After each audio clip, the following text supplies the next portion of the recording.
शुरुक के ख़ानदान ने हर चीज़ आम सी लगती थी, लेकिन शुरुक को हमेशा से चीज़ों को महसूस करने की आदत थी जो बाकी लोगों से मुख्तलिफ थी। इसकी उम्र 20 साल के करीब थी और वो अपनी ज़िंदगी की समत तलाश कर रही थी। घर के हर कमरे में रौनक थी, लेकिन शुरुक अक्सर अकेले कमरे में बैठकर सोच में गर्क हो जाती।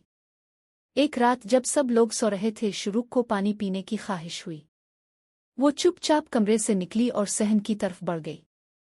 रास्ते में इसे पड़ोस के घर से कुछ हंसी और बातचीत की आवाज़ें आईं। शुरुक ने सोचा शायद वो सिर्फ मामूली गुफ्तगू कर रहे हों, लेकिन कुछ अंदर से इसे अजीब सा खौफ महसूस हुआ। शुरुक ने अपने छोटे भाई रियान के कमरे की तरफ नज़र दौड़ाई, जो इसी घर में रहता था और अभी 12 साल का था। रियान अक्सर शुरुक की बड़ी बहन होने की वजह से इसके फैसलों को समझता और उस पर भरोसा करता था। वो सोचने लगी कि अगर ख़ानदान में कभी कोई गलतफहमी पैदा हो जाए तो किस तरह सबके ताल्लुकात मुतासिर हो सकते हैं। शुरुक ने पानी पिया और फिर वापस अपने कमरे में चली गई। वो बेड पर बैठकर मोबाइल निकालती है और एक फिल्म चलाने लगती है ताकि खुद को मसरूफ रख सके। लेकिन कुछ लम्हों बाद इसे महसूस हुआ कि रियान ने भी जागकर उसकी तरफ देखा। शुरुक ने मुस्कराकर पूछा, क्या तुम भी फिल्म देखना चाहते हो? रियान ने सर हिलाते हुए कहा, नहीं बहन, मुझे नींद आ रही है। शुरुक ने दिल ही दिल में सोचा कि रियान को छोटे मोटे खौफ आ उलझने हो सकती है। वो ये नहीं चाहती थी कि कोई गैर ज़रूरी परेशानी पैदा हो। इसने नर्म लहजे में कहा, अगर कुछ भी समझ न आए या खौफ महसूस हो तो मुझे बता देना।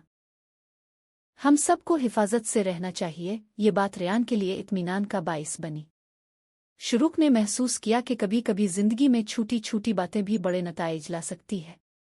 जैसे कि वो फिल्म में देख रही थी कि किरदार गलतफहमी की वजह से परेशानी में पड़ गए। वो खुद भी ये सोचने लगी कि कैसे एक छोटी सी बात घर में खुशियों और मुश्किलात का बाइस बन सकती है। रात के इस सन्नाटे में शुरुक ने एक सबक सीखा, कभी भी जज्बात और ख्यालात को बगैर सोचे महसूस नहीं करना चाहिए। इसने फैसला किया कि वो रियान के साथ मजीद हसास और दोस्ताना रवैया अपनाएगी ताकि कोई भी गैर ज़रूरी परेशानी या खौफ पैदा ना हो।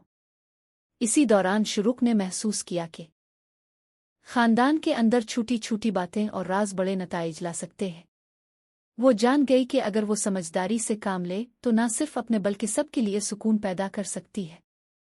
रात आहिस्ता आहिस्ता गहरी हो गई और शुरुक ने मोबाइल बंद करके नींद के लिए लेट गई। रियान भी खामोशी से सो गया, लेकिन शुरुक ने दिल ही दिल में ये अहद किया कि वो हमेशा अपने ख़ानदान के लिए महफूज और मुस्बत माहौल फराहम करेगी। इस रात ने शुरुक के लिए एक नया आगाज़ साबित किया। इसने ये समझ लिया कि छोटी छोटी बातें, हसासियत और सोच विचार न सिर्फ जिंदगी को आसान बनाते हैं बल्कि ख़ानदान के ताल्लुकात को भी मजबूत करते हैं। सुबह का सूरज अभी आधा आसमान पर था जब शुरुक की आंखें खिली। इसे रात भर जो ख्यालात आए थे वो अब भी इसके दिमाग में गूंज रहे थे। छोटी छोटी बातें, छोटे राज और ख़ानदान के अंदर छपी हुई हकीकतें, सब कुछ इसे पहले से ज्यादा संजीदा महसूस हो रहा था। शुरुक ने नाश्ता तैयार करने के बाद देखा कि रियान मुताले में मसरूफ है। इसकी ये संजीदा आदत शुरुक को खुशी देती थी, लेकिन साथ ही वो सोच रही थी कि हर छोटा कदम, हर छोटी बात किस तरह किसी भी लम्हे कश्मकश का सबब बन सकती है। हफ्ते के इस दिन शुरुक ने फैसला किया कि वो ख़ानदान के दीगर अफराद के साथ बातचीत में ज़्यादा मोहतात और दोस्ताना रहेगी। इसने अपने दिमाग में एक मंसूबा बनाया कि छोटे राज और गलतफहमियां हमेशा वाज़े बातचीत से ख़त्म की जा सकती है। दोपहर को शुरुक ने अपने छोटे भाई के साथ खेल और मुताले के दौरान महसूस किया कि रियान की दिलचस्पी और तजस्सुस बढ़ रहा है। वो देखकर खुश हुई, लेकिन साथ ही इसके जहन में ये सवाल आया कि किसी भी ताल्लुक में समझ बूझ कैसे बढ़ाई जा सकती है ताकि गलतफहमी पैदा ना हो। शुरुक ने रियान से कहा, अगर तुम्हें कभी कुछ समझ ना आए या तुम्हें लगे कि कोई बात गैर वाज़ेह है तो हमेशा खिलकर बात करना। हम सबको अपने जज्बात और ख़यालात का एहतराम करना चाहिए। रियान ने सर हिलाते हुए कहा, ठीक है बहन, मैं समझ गया। शुरुक ने यह भी महसूस किया कि ये छोटे लम्हे, छोटे फैसले ख़ानदान के ताल्लुकात को मजबूत और महफूज बनाते हैं।